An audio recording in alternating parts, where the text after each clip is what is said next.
In the name of Allah, who is the most merciful and beneficial, myself Farmish Khan, you are watching CGPA Genius, my dear students. Welcome to my YouTube channel and thank you so much for watching this video. Okay, so in this video we are going to discuss about actually 4 fundamental forces.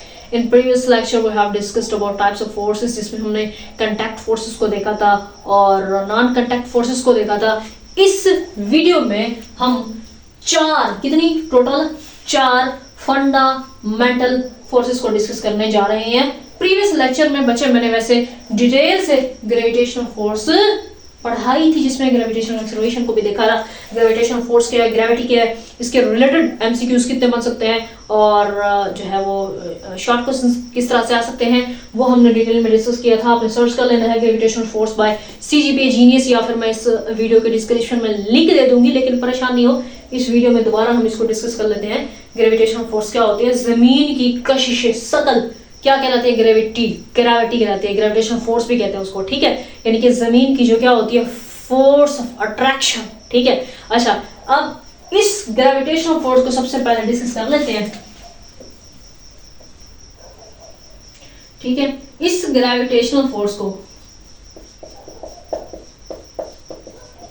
ये जो हमारे पास gravitational force है, ठीक है, इसमें हमने पहली बात ये याद रखनी है कि ये होती है लॉन्ग रेंज फोर्स. दूसरी क्या होती है, वीकेस्ट अमंग ऑल, ठीक है. यानी कि ये वीकेस्ट है अमंग ऑल, ये सबसे ज्यादा वीक जो है, वीकेस्ट जो है वो हमारे पास ग्रेविटेशनल फोर्स है और ये लॉन्ग रेंज फोर्स कहलाती है. अब आपसे पूछा जा सकता है कि लॉन्ग रेंज फोर्सेस कौन सी होती हैं और शॉर्ट रेंज फोर्सेस कौन सी होती हैं, गिव एग्जांपल्स, ठीक है. या लॉन्ग रेंज फोर्सेस को डिफरेंशिएट करो, या शॉर्ट रेंज फोर्स कौन सी है उसकी जो है एग्जांपल्स, ठीक है. इस तरह से सवाल आ सकते हैं. तो सबसे पहले आपने ये देखना है कि हमारे पास जो ग्रेविटेशनल फोर्स होती है, ठीक है, यहाँ पर मैं लिख देती हूँ इलेक्ट्रोमैग्नेटिक फोर्स, ठीक है. यहाँ पर लिख देती हूँ इलेक्ट्रोमैग्नेटिक फोर्स, ठीक है. अब इसका भी पहला पॉइंट यही है, ये क्या होती है, लॉन्ग रेंज फोर्स, ठीक है. अच्छा, अब मैंने क्या लिखा है यहाँ पर, जो इलेक्ट्रोमैग्नेटिक फोर्स होती है वो भी लॉन्ग रेंज फोर्स है और जो ग्रेविटेशनल फोर्स है वो भी लॉन्ग रेंज फोर्स है. अच्छा, ये इसका मतलब है कि लॉन्ग रेंज फोर्सेस ऐसी फोर्सेस होती हैं जो कि हम कहते हैं एक्ट करती हैं या ऑपरेट करती हैं ओवर लॉन्ग डिस्टेंसेस. और ये जो ग्रेविटेशनल फोर्स है ये लॉन्ग रेंज फोर्स है, यानी लॉन्ग डिस्टेंस तक एक्ट कर सकती है. कितनी लॉन्ग डिस्टेंस, इनफाइनाइट डिस्टेंस तक चले जाओ. कितने तक भाई, इनफाइनाइट डिस्टेंस,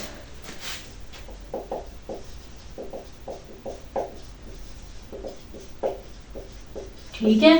अच्छा, अब जाहिरी सी बात है, अब कोई ऑब्जेक्ट जो है, कोई ऑब्जेक्ट जमीन के करीब है तो उसमें ग्रेविटेशनल फोर्स हम कहेंगे क्या होगी, स्ट्रॉन्ग होगी इस केस में. और अगर इतनी ज्यादा जमीन से उस ऑब्जेक्ट को दूर लेके जाओ, इनफाइनाइट डिस्टेंस तक लेके जाओ, तब हम कहेंगे ग्रेविटेशनल फोर्स क्या हो जाएगी, वीकर होती जाएगी, ठीक है ना. फासला बढ़ाते जाओगे और ग्रेविटेशनल फोर्स वीक होती जाएगी, फासला कम करते जाओगे ग्रेविटेशनल फोर्स इंक्रीज होती जाएगी. इसके अलावा एक और चीज भी है जो कि हमने ग्रेविटेशन का जो लॉ है, लॉ ऑफ ग्रेविटेशन, उसमें देखा था, फार्मूला था उसमें हमारे पास, वो ये था,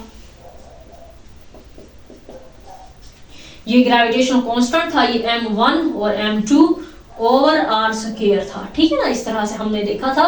तो हमारे पास एक मास था m1, दूसरा हमारे पास इस तरह से m2 था. इन दोनों के ये आपस में एक दूसरे के ऊपर क्या करते हैं, हमने कहा था फोर्स लगाते हैं, ठीक है, इस तरह से, ठीक है. अच्छा, तो यानी कि ये एक दूसरे के ऊपर फोर्स लगाते हैं और इसके दरमियान का जो हमारे पास यानी कि डिस्टेंस था वो हमारे पास था और मतलब हमने ये कहा था कि यूनिवर्स के अंदर जितने जो ऑब्जेक्ट्स हैं या बॉडीज हैं वो एक दूसरे के ऊपर फोर्स लगाते हैं, क्योंकि ये बहुत ही कम वीक होती है, वीकेस्ट फोर्स होती है, हमें फील नहीं होता कि कोई दूसरा ऑब्जेक्ट भी हमारी तरफ फोर्स लगा रहा है, हमें खींच रहा है, हमें अट्रैक्ट कर रहा है, हमें फील नहीं होता। ये जमीन है, जमीन हमें खींच रही है अपनी तरफ, हमें महसूस नहीं होता, फील नहीं होता, क्योंकि ये वीकेस्ट फोर्स होती है। ठीक है, ग्रेविटेशनल फोर्स क्या होती है? वीकेस्ट फोर्स होती है। और रही बात इसकी यानी कि ये होती है डायरेक्टली प्रोपोर्शनल होती है m1 m2 और साथ में इनवर्सली प्रोपोर्शनल है हमारे पास 1/r²। ठीक है, यहाँ पर हमारे पास जो डिस्टेंस है वो r होता है, लेकिन यहाँ पर इस केस में r² है। ठीक है, मतलब ये है कि इनवर्सली प्रोपोर्शनल ये है कि फोर्स को बढ़ाओगे ये कम होगा, इसको बढ़ाओगे ये कम होगा। इनवर्सली प्रोपोर्शनल का ये मतलब है। ठीक है, तो यानी कि यहाँ पर r² का भी कंसेप्ट आता है, यानी कि डिस्टेंस को अगर हम बढ़ा रहे हैं तो इस हिसाब से, यानी कि r² है, इस तरह से इसको बढ़ाते जाओ तो फिर ये जो फोर्स है ये क्या हो जाएगी? वीक होती जाएगी। ठीक है, तो ये चीज थी ग्रेविटेशनल फोर्स में। ठीक है, जिसमें अब हमने क्या करना है? कंपेयर करना है। इसमें से किसी से भी पूछ सकते हैं इलेक्ट्रोमैग्नेटिक फोर्स जो है वो ज्यादा स्ट्रॉन्ग है या फिर जो ग्रेविटेशनल फोर्स है वो स्ट्रॉन्ग है। तो स्ट्रॉन्ग कौन सी इलेक्ट्रोमैग्नेटिक फोर्स है? इस तरह से वीक न्यूक्लियर फोर्स है वो ज्यादा स्ट्रॉन्ग है या ग्रेविटेशनल फोर्स है वो स्ट्रॉन्ग है? आप कहोगे यहाँ पर लिखा हुआ है वीक, तो ये वीक होगी, ये स्ट्रॉन्ग होगी? नहीं, सबसे ज्यादा वीक जो है वो हमारे पास वीकेस्ट फोर्स होती है। कौन सी? ग्रेविटेशनल फोर्स, जो कि हमें महसूस ही नहीं होती। ठीक है, तो ये वाली जो है हमारे पास वीक न्यूक्लियर फोर्स क्या होगी? स्ट्रॉन्ग होगी। किससे? ग्रेविटेशनल फोर्स से। और ये वीक न्यूक्लियर फोर्स क्या होगी? वीक होगी। किससे? इलेक्ट्रोमैग्नेटिक फोर्स से। ठीक है, यस। अच्छा, अब हम दूसरी चीज, यानी कि यहाँ पर आपने ग्रेविटेशनल फोर्स को देख लिया है, अब हम ना इलेक्ट्रोमैग्नेटिक फोर्स को देख लेते हैं। ठीक है, अब यहाँ पर मैंने बता दिया ये लॉन्ग रेंज फोर्स होती है। और दूसरा ये होता है, ये क्या? ये देखिए, ये जो है ना इलेक्ट्रो, ये कैसे बना दिया? एक है मेरे पास इलेक्ट्रो, दूसरा है मेरे पास मैग्नेटिक। ये दो चीजें हैं हमारे पास। ठीक है, अब यहाँ पर ये एक है, ये इसमें इलेक्ट्रोस्टैटिक।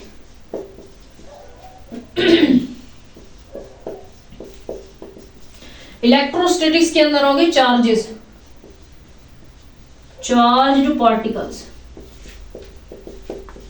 Positive negative. ठीक है, ये क्या होंगे हमारे पास? इलेक्ट्रोस्टैटिक्स के अंदर चार्ज पार्टिकल्स होते हैं, पॉजिटिव और नेगेटिव। और दूसरा हमारे पास होता है मैग्नेट। ठीक है, ये है मैग्नेट। मैग्नेटिक मतलब मैग्नेटिक में मैग्नेटिज्म है। मैग्नेटिज्म यानी मैग्नेटिज्म में क्या होता है?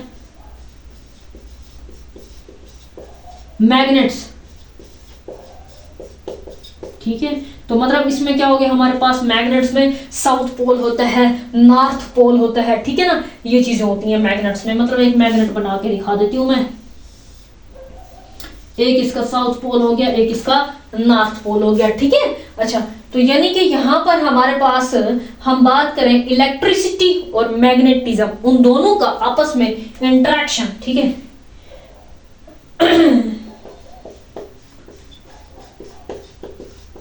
इंटरेक्शन बिटवीन इलेक्ट्रिसिटी और साथ में मैग्नेटिज्म। ठीक है, इन दोनों का जो इंटरेक्शन है वो मिलके क्या बनाएगा? Electromagnetic forces. यानी कि इलेक्ट्रोमैग्नेटिक फोर्सेस यानी कि जिस एरिया में होती हैं उसे हम क्या कहते हैं?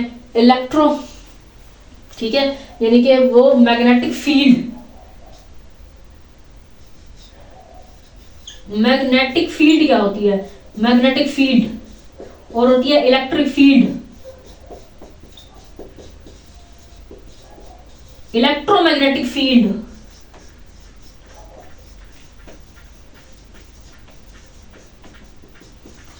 ठीक है, अब जिस एरिया में मैग्नेटिक फील्ड हो, जिस एरिया में मैग्नेटिक फोर्स एक्ट करती है, यानी कि इस एरिया में लेट्स सपोज के यहाँ तक हमारे पास इस एरिया में जो है मैग्नेटिक फील्ड हमें महसूस हो रही है। ठीक है, मैग्नेट्स की वजह से जो फोर्स है वो मैग्नेटिक फोर्स है और वो मैग्नेटिक फील्ड है। जिस एरिया में मैग्नेटिक फोर्स एक्ट करेगी वो मैग्नेटिक फील्ड है। जिस एरिया में इलेक्ट्रिक फोर्स एक्ट करेगी वो इलेक्ट्रिक फील्ड है। जिस एरिया में इलेक्ट्रोमैग्नेटिक फोर्स एक्ट करेगी वो इलेक्ट्रोमैग्नेटिक फील्ड कहलाएगी। ठीक है। अब इसको जो है ना वो डिटेल में मैं आपको क्या बताऊंगा, क्योंकि ये पूरा का पूरा एक सब्जेक्ट है फिजिक्स में, पूरा का पूरा एक सब्जेक्ट है इलेक्ट्रोमैग्नेटिज्म, ठीक है। वो उसके अंदर ये चीज आ जाती है कि मूविंग चार्ज पार्टिकल्स जो होते हैं ना, ये प्लस माइनस, ठीक है, ये अगर मूविंग चार्ज पार्टिकल्स हैं तो वो क्या करते हैं, जनरेट करते हैं मैग्नेटिक फील्ड, ठीक है। मूविंग चार्ज पार्टिकल जनरेट करते हैं मैग्नेटिक फील्ड। इसी तरह से changing magnetic field induces electric current, ठीक है। इसके अंदर फिर और लॉज आ जाते हैं, ठीक है, फैराडेज लॉ आ जाता है, लेंज़ लॉ आ जाता है, वो आगे की बातें हैं, ठीक है। तो अभी आपने सिर्फ समझना है कि इलेक्ट्रोमैग्नेटिक फोर्स क्या होती है। और इसमें भी यही चीज है कि अगर आप जो है वो क्योंकि ये इंट्रैक्शन हो रहा है ना इन दोनों का, एक तो मैग्नेट्स है, दूसरा चार्ज पार्टिकल्स है, इन दोनों का इंट्रैक्शन है। अगर आप इन दोनों के दरमियान का फासला बढ़ा दोगे, ये वीक हो जाएगी फोर्स, फासला कम कर दोगे तो ये स्ट्रॉन्ग हो जाएगी फोर्स। इसमें ये चीज है, ठीक है। इलेक्ट्रोमैग्नेटिक फोर्स क्या होती है, किससे स्ट्रॉन्ग होती है, स्ट्रॉन्ग होती है किससे, ग्रेविटेशनल फोर्स से भी स्ट्रॉन्ग होती है। और ये जो है ये स्ट्रॉन्ग होती है, स्ट्रॉन्ग न्यूक्लियर फोर्स से भी स्ट्रॉन्ग होती है, और ये स्ट्रॉन्ग होती है वीक न्यूक्लियर फोर्स से भी ये स्ट्रॉन्ग होती है, ठीक है जी। हाँ जी, तो अभी हमने ग्रेविटेशनल फोर्स को देखा और इलेक्ट्रोमैग्नेटिक फोर्स को देखा। इसके अलावा जो है दोनों को हमने कहा कि क्या होती हैं, ये लॉन्ग रेंज फोर्सेज होती हैं जो कि क्या करती हैं, एक्ट करती हैं ओवर लॉन्ग डिस्टेंसेस पर, ठीक है। अच्छा, अब हमारे पास आगे कौन सी है, next nuclear forces. Nuclear forces हैं, उसके अंदर होता क्या है न्यूक्लियर फोर्सेस, ठीक है ना। न्यूक्लियर फोर्सेस हैं कौन सी, मतलब हमारे पास ये होता है ना एक एटम, उसको हम इस तरह से बताते हैं, ये इस तरह से प्लस का साइन इस तरह, ये ऑर्बिट्स। अच्छा, तो ये क्या है भाई, मेरे पास एक लेट्स सपोज एटम, ठीक है। तो ये मेरे पास क्या है, एक एटम की मैंने फिगर बनाई है। ये क्या है, ऑर्बिट्स। इन ऑर्बिट्स के इर्द गिर्द रिवॉल्व करता है इलेक्ट्रॉन, ठीक है। अच्छा, ये क्या है प्लस का साइन, ये न्यूक्लियस है, न्यूक्लियस। इसके अंदर क्या होता है, न्यूक्लियस मजमुआ होता है प्रोटॉन और न्यूट्रॉन का, ठीक है। न्यूक्लियस के अंदर क्या मौजूद है, प्रोटॉन और न्यूट्रॉन, ठीक है। अब ये जो है न्यूक्लियर फोर्सेस, इधर गई, ये न्यूक्लियर फोर्सेस, इसका मतलब ये है कि न्यूक्लियस के अंदर जो प्रोटॉन और न्यूट्रॉन को फोर्सेस होल्ड करके रखती हैं वो क्या कहलाती हैं, न्यूक्लियर फोर्सेस कहलाती हैं। अब जो फोर्सेस प्रोटॉन को न्यूट्रॉन को न्यूक्लियस में होल्ड करके रख रही हैं, अगर वो वीक है तो वो वीक न्यूक्लियर फोर्सेस कहलाएंगी। जो फोर्सेस प्रोटॉन और न्यूट्रॉन को न्यूक्लियस के अंदर होल्ड करके रख रही हैं वो अगर स्ट्रॉन्ग होगी तो वो स्ट्रॉन्ग न्यूक्लियर फोर्सेस कहलाएंगी। दोनों क्या है, शॉर्ट रेंज फोर्सेस हैं, क्योंकि ये शॉर्ट रेंज फोर्सेस है, मतलब ये कि ये शॉर्ट डिस्टेंस तक एक्ट करते हैं। शॉर्ट डिस्टेंस मतलब न्यूक्लियस के अंदर ही तो है, ठीक है, और तो किसी जगह नहीं है ना, लॉन्ग रेंज तो नहीं है, लॉन्ग डिस्टेंस तो नहीं है, न्यूक्लियस के अंदर ही है, तो ये क्या है, शॉर्ट रेंज फोर्सेस होंगी, ठीक है। अच्छा, अब इसकी जो रेंजेस की बात करूं मैं अगर, ठीक है, तो यानी कि इसकी जो रेंज है ना, यानी कि यहाँ पर इसकी जो रेंज है, एक की 10 की पावर -14, एक की 10 की पावर -17। जो वीक न्यूक्लियर फोर्स है उसका ऑर्डर जरा बढ़ा दोगे, इसका ये है, ठीक है। मतलब ये हो गया कि इनकी जो ऑर्डर की जो रेंज है ना वो 10 की पावर -14 मीटर जो है वो स्ट्रॉन्ग न्यूक्लियर फोर्स की है, 10 की पावर -17 यानी कि इसको जरा बढ़ा दिया इसको ऑर्डर को, तो हमारे पास वीक न्यूक्लियर फोर्सेस बन जाएंगी, ठीक है। अच्छा, तो ये तो समझ आ गया आपको कि न्यूक्लियस के अंदर जो प्रोटॉन को न्यूट्रॉन को आपस में होल्ड करके रखती हैं वो होती है न्यूक्लियर फोर्सेस। अगर वीक है तो वो वीक न्यूक्लियर फोर्सेस कहलाएंगी, अगर स्ट्रॉन्ग है तो वो स्ट्रॉन्ग न्यूक्लियर फोर्सेस कहलाएंगी, ठीक है। अच्छा, अब हमने ये देखना है कि काम क्या है इनका। अब ये आपको पता है प्रोटॉन के ऊपर प्लस का साइन होता है और न्यूट्रॉन के ऊपर कोई चार्ज नहीं होता, जिसकी वजह से हम इसको इस तरह से न्यूक्लियस को डिनोट करते हैं प्लस के साइन से, ओनली प्रोटॉन के साइन से, क्योंकि न्यूट्रॉन इसके अंदर है लेकिन इसमें कोई चार्ज नहीं है न्यूट्रॉन के ऊपर। अब देखो ना, जो हमारे पास स्ट्रॉन्ग न्यूक्लियर फोर्सेस हैं, यानी कि जो प्रोटॉन है और न्यूट्रॉन है वो स्ट्रॉन्गली एक दूसरे के साथ इस तरह से जकड़े हुए हैं, ठीक है, स्ट्रॉन्गली अटैच है न्यूक्लियस के अंदर। तो इसका मतलब ये है कि न्यूक्लियस जो है वो क्या है, स्टेबल है। न्यूक्लियस स्टेबल है, इसका मतलब है एटम क्या है, स्टेबल है, ठीक है। वो होती है हमारे पास स्ट्रॉन्ग न्यूक्लियर फोर्सेस। अब जो है हमारे पास weak nuclear forces, weak nuclear forces मैं यहाँ लिख देती हूँ,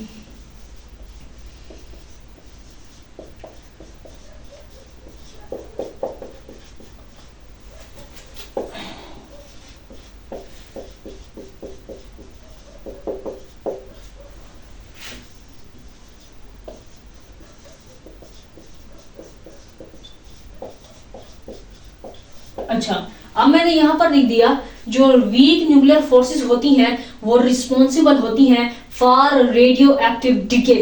ठीक है, अब रेडियो एक्टिव डिके के अंदर क्या होता है, ठीक है, अब ये पता होना चाहिए आपको, रेडियो एक्टिव डिके तब होता है जब एटम जो है स्टेबल नहीं होता। क्योंकि जब एटम के अंदर जो न्यूक्लियस है, न्यूक्लियस में प्रोटॉन और न्यूट्रॉन है, वो आपस में जो है वो स्ट्रांगली होल्ड नहीं कर रहे, उनमें फोर्सेस जो है वो वीक है, वो इस तरह से उनका फासला ज्यादा है, जरा वो इस तरह से वीक है उनमें फोर्सेस, ठीक है, इस तरह से होल्ड नहीं कर रहा है, स्ट्रॉन्ग न्यूक्लियर फोर्सेस नहीं है, वीक है। तो इसका मतलब ये हो गया कि न्यूक्लियस स्टेबल नहीं है। जब न्यूक्लियस स्टेबल नहीं होता है तो एटम ऑब्वियसली स्टेबल नहीं होगा। ठीक है, तो ये हमारे पास फिर जो वीक न्यूक्लियर फोर्सेस हैं वो काज बनती हैं या रिस्पॉन्सिबल होती हैं किसकी, रेडियो एक्टिव डिके की। इसके अंदर अल्फा डिके आता है, बीटा डिके आता है, गामा डिके आता है। इस ये रेडियो एक्टिव डिके के अंदर जो है वो फिशन रिएक्शन होते हैं, फ्यूजन रिएक्शन होते हैं। ठीक है, वो आप आगे जाके पढ़ेंगे। अभी आपने ये समझना ये है कि जो वीक न्यूक्लियर फोर्सेस हैं वो रिस्पॉन्सिबल है रेडियो एक्टिव डिके की। रेडियो एक्टिव डिके तब होता है जब एटम स्टेबल नहीं होता, जब न्यूक्लियस स्टेबल नहीं होता। ठीक है, अच्छा, अब जो है इसके अंदर एक प्रोसेस है वो है बीटा डिके। ठीक है, तो बीटा डिके क्या है, ठीक है, अब ये बीटा डिके हो रहा है। अब बीटा डिके कैसे होता है कि इसमें यूं होगा कि ये जो हमारे पास न्यूक्लियस में न्यूट्रॉन था ना, ये क्या हो रहा है, ट्रांसफॉर्म इनटू प्रोटॉन। ठीक है, यानी कि ये जब स्टेबल नहीं होगा न्यूक्लियस, इसके अंदर इन दोनों की वीक न्यूक्लियर फोर्सेस होंगी। जब वीक न्यूक्लियर फोर्सेस होंगी इनकी, जब ये स्टेबल नहीं होगा न्यूक्लियस, तब ये न्यूट्रॉन क्या करेगा, ये न्यूट्रॉन कन्वर्ट हो जाएगा प्रोटॉन में। न्यूट्रॉन ट्रांसफॉर्म होके प्रोटॉन में होगा, ट्रांसफॉर्म होगा प्रोटॉन में। अब ये प्रोटॉन में ट्रांसफॉर्म तो हो रहा है, लेकिन होगा क्या, फिर होगा क्या, दो चीजों की इलिमिनेशन। पहली होगी भाई एंटी न्यूट्रिनो, इसे बोलेंगे इलेक्ट्रॉन।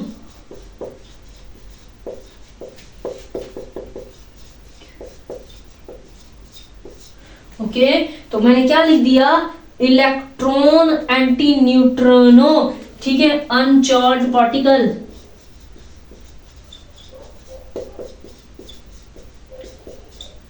क्या है ये, अनचार्ज पार्टिकल है, ये इलिमिनेट होता है। और हमारे पास है ना बीटा पार्टिकल, जिससे आप इलेक्ट्रॉन भी कहोगे। ये दोनों क्या होते हैं, इलिमिनेट होते हैं। ठीक है ना, जब एक न्यूट्रॉन क्या होता है, ट्रांसफॉर्म होता है किसमें, प्रोटॉन में। ये सारा का सारा प्रोसेस कब होता है, ये बीटा डिके कब होता है, जब ये न्यूक्लियस स्टेबल नहीं होता, जब इस न्यूक्लियस में जो फोर्सेस है, न्यूक्लियर फोर्सेस, वो क्या होती हैं, वीक होती हैं। तब क्या होता है, ये बीटा डिके का प्रोसेस होता है, जिसमें न्यूट्रॉन जो है वो ट्रांसफॉर्म होके प्रोटॉन बन जाता है, एलिमिनेशन हो जाती है इलेक्ट्रॉन एंटी न्यूट्रॉनों की, और साथ में बीटा पार्टिकल की भी। ठीक है, ये चीज होती है इसमें। अच्छा जी, तो होप सो, मुझे लगता है कि मैंने हर चीज बता दी है आप लोगों को। ठीक है, अब आप लोगों से जो है वो पूछा जा सकता है कि इनमें कंपेयर करके बताओ कि जो है इलेक्ट्रोमैग्नेटिक फोर्स जो है वो स्ट्रॉन्ग है, या आपसे पूछ सकते हैं कि स्ट्रॉन्ग न्यूक्लियर फोर्स जो है वो स्ट्रॉन्ग है। ठीक है, इन दोनों में से स्ट्रॉन्ग कौन सी है, तो ऑब्वियसली इलेक्ट्रोमैग्नेटिक फोर्स जो है वो क्या है, स्ट्रॉन्ग है, और स्ट्रॉन्ग न्यूक्लियर फोर्स जो है वो वीक है। यानी कि ये दोनों फोर्सेस जो है ये दोनों वीक हैं, किसके मुकाबले में, इलेक्ट्रोमैग्नेटिक फोर्स के मुकाबले में। ठीक है, और अगर बात की जाए इन दोनों को कंपेयर किया जाएगा इससे, या इसको कंपेयर किया जाएगा इससे, तो इन सबसे ज्यादा वीक कौन सी है, ग्रेविटेशनल फोर्स है। ठीक है, अच्छा जी, होप सो, मुझे लगता है मैंने जो है वो डिलीवर कर दिया जो डिलीवर करना था। नेक्स्ट लेक्चर में हम देखते हैं जी क्या पढ़ते हैं। ओके जी, अल्लाह हाफिज। अब मुझे आप लोगों ने बताना है कि आप लोगों को लेक्चर समझ आया या फिर नहीं।